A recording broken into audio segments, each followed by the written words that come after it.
आप सुन रहे हैं मुंजुन राजा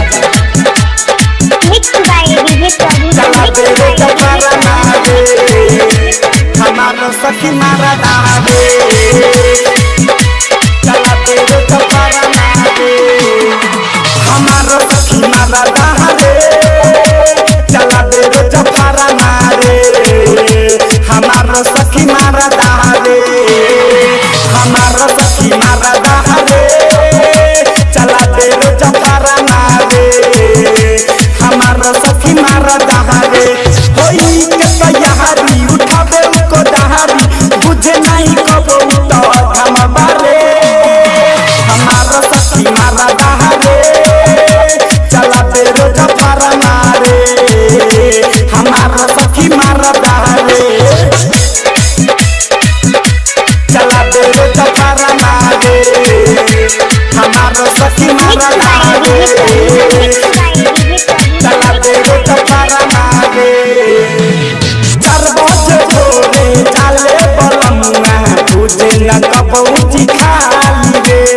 मट्टी बलुआ दे फरमा उठा दे इटा बना बे हाली हाली रे इटा बना बे हाली हाली रे 4 बजे भोरे चाले बलमुआ तुझे न कबूची खाली रे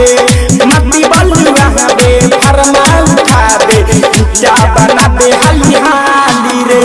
लड़ी काटे हाली हाली बाते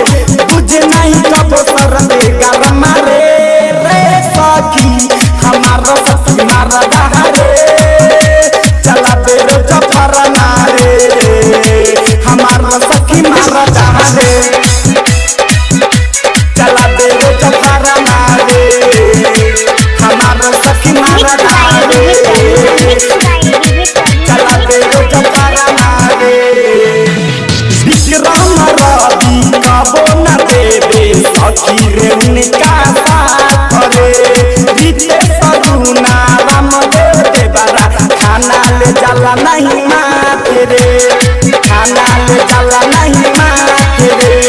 विक्रम रवि कबो न देवे सखी रे उनका साथ रे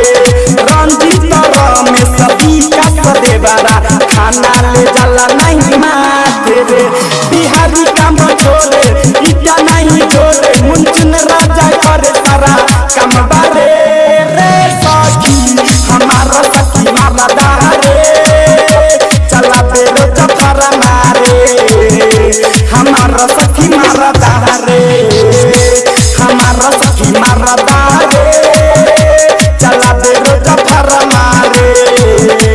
हमारा सखी मारा दहारे। जय मां शारदे डिजिटल रिकॉर्डिंग स्टूडियो अनुमंडल चौक शिवहर।